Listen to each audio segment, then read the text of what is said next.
Hello everyone, welcome back to David at Hobbies. Sorry for the scruffy shirt. I've just got it out of the bag. Me being a lorry driver, I don't iron my clothes and I just dry them and then I put them in the bag. Well, wash them first, then put them in the bag and then take them out, put them on, and as they are is what they are until they sort of get all the creases and everything out with the heat of the body. Can't do a lot about it. So sorry I look a bit scruffy, but moving on quickly. Um, it's Sunday evening, and my very kind daughter took me to work because the car's got going through for an MOT. And I thought to myself, how am I going to get around this problem? I'm away all week, and the only way I can get around it is for my daughter to do it, and we'll sort it out in the week. She'll let me know, she'll get MOT'd, and so on and so forth. Anyway, I am in a good mood. Very rare for me because I got to my truck and I thought, I really want to have a spring clean come October.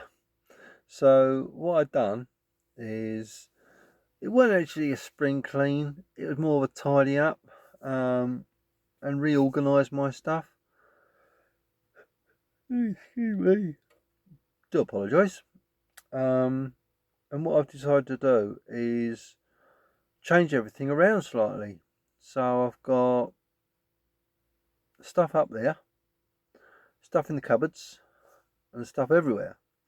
But this is what you do when you're a night out driver.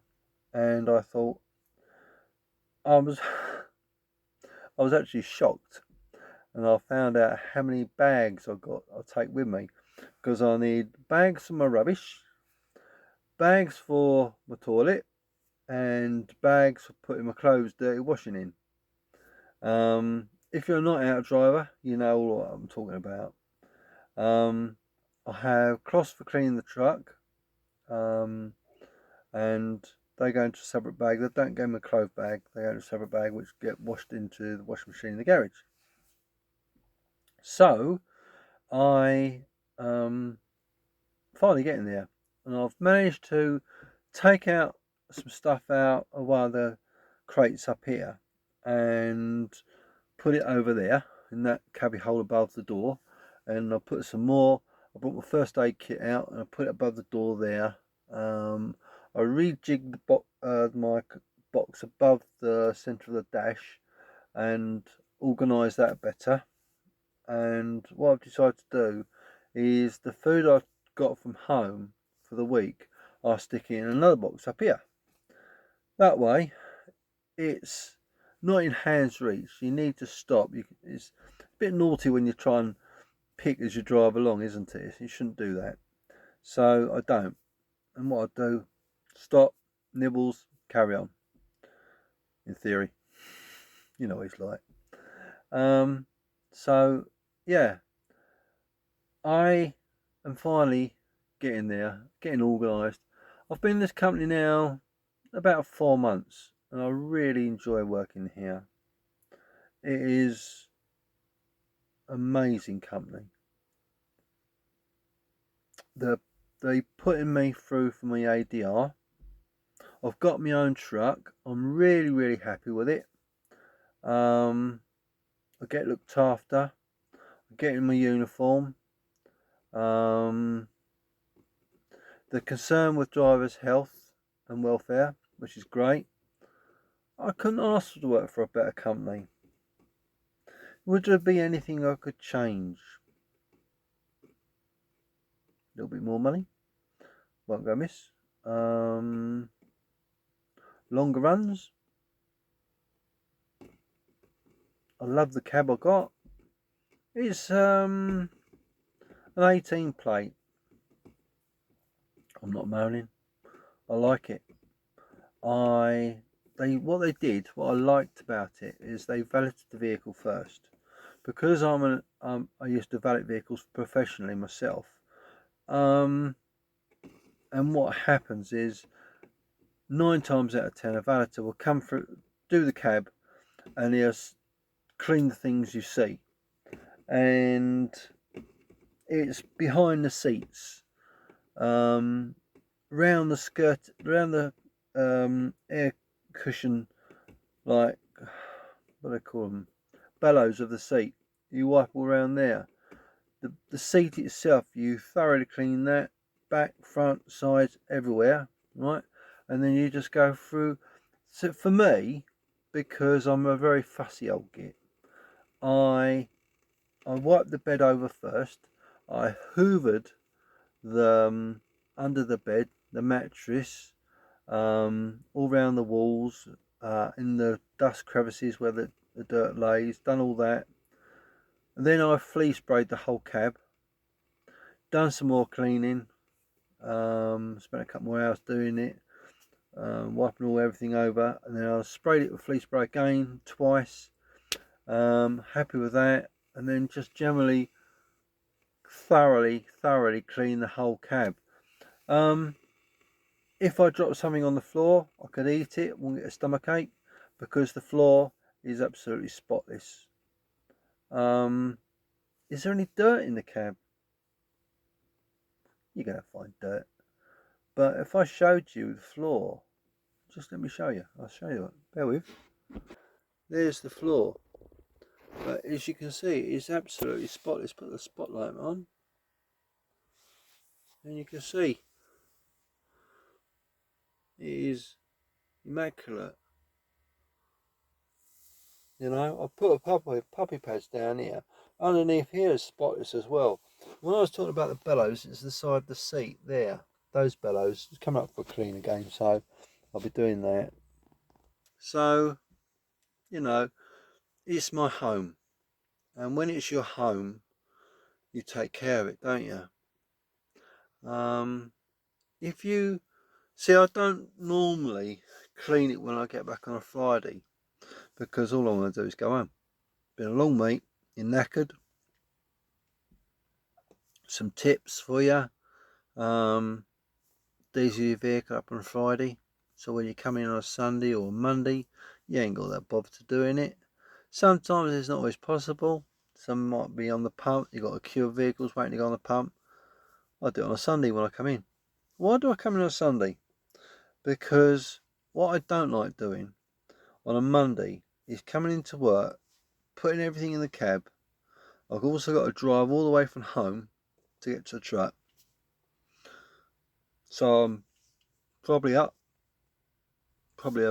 an hour and a half before I need to start work. So that means half hour in the house, sort myself out, having something to eat, having, you know, nature's callings, a cup of coffee, get my food ready, get everything ready in the car, because I packed it the night before. But it's a lot of a ball ache, isn't it? Excuse me, what an itch. Oh, you know when you get one of those tickles. So I don't. I like to be stressless or stress free as much as possible.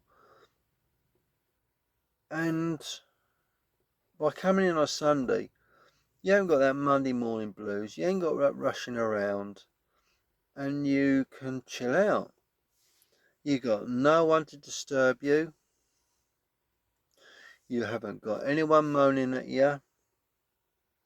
You haven't got to rush around in the morning. I've got the best of both worlds. I'm happy as a sandboy. I'm as happy as a pig in muck, as they would say. So, yeah, I do. I actually love the job.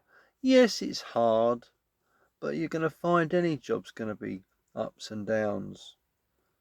The job is what you make it. At the end of the day, is what you put into it, you'll get out of it. I get on very well with the bosses. I get on very well with everyone in the office. I try and do my best. And the secret is giving that little bit more. Most people park up, I don't know, 5, 6 o'clock.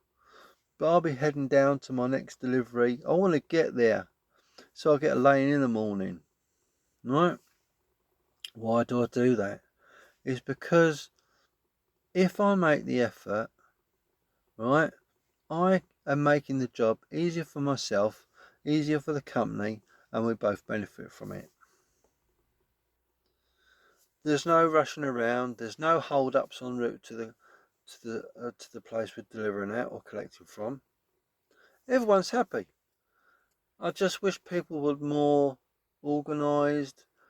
You know, when I say organised, you get people that you're delivering to or you're collecting from. They really haven't got a clue what they're doing sometimes. You get grumpy people, forklift drivers, yard foremen, whatever. Let them get on with it. Let them get on with it. It's not your bother. You just say to them, good morning, good afternoon, whatever. Yeah, I've got a delivery for you. I've got a collection for you. This is what I'm supposed to collect in. This is what I'm supposed to deliver in. Blah, blah, blah, blah. What would you like me to do? Let them decide. Don't say, I've got to get away because... No. If you have to, just be honest with them. Don't give them a cock and bull story. Just be honest with people. They'll respect you more, and they can certainly tell when you're lying. Anyone can. You'll only do it so many times, and then you'll catch yourself out. So it's not worth it. Now, I've been doing this 41 years, and I know about it pretty well. And I'll round the video up by saying, honesty is the best policy. If you excuse my language, fuck up, tell the company. Be honest with them. Don't try and pull the wool over their eyes, because they've been there, seen it, and done it all. Alright? And I'd expect the same from the company. If they wanted me to do something, they'll ask me. Works both ways. So there you go. You can make the job as easy as you want to, or as hard as you want to. It's your choice. I'll give you my advice. Make your life easier. Couple little things. If you hear some noises, that's my dinner cooking. Yeah, it's cooking in there. I've got a hot pot behind you. So, well, beyond the phone, and it's getting hot. So we've got, I think it's apple crumble. We're having an apple crumble for dinner tonight because I had something to eat before I come out. So I just wanted something to nibble before I go to bed. Perhaps a treat or two. Last thing before I go, always have a shower before you go to bed. I'm not your mother, I'm not your father, I'm just giving you good advice. Right? Clean your teeth. Right? And have tablets if you need them. Yeah, first aid kit, toilet rolls, water, everything you need for the whole week. That way, plasters, eye wash, you name it, I got it. As I say, I carry that one part from the kitchen sink with me, and I don't need anything. I've got food. I could survive for 2 weeks if I have to. I've got clothes. I tend to, in the winter time, probably double up on the clothes I've got, because you don't know. You could be stuck for days. You could be stuck for hours, and you've got nowhere to go. What have I got? I've got 9 bottles of water. I've got about 15 litres of washing water. I'll probably use, I don't know, 2.5 litres to wash my hands in the evening, clean my teeth. I can use my drinking water to clean my teeth with. I've got everything I need. If you want some tips, any advice or anything, if you think about doing tramping, well, I don't like the word tramping, I like using the word nighting out. You know, I'm here if you need me. Can't make it any easier than that. I had to learn the hard way. No one gave me those tips that I'm giving you.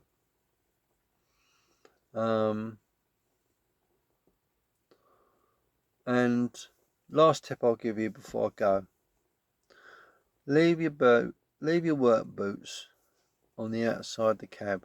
In other words, on the step.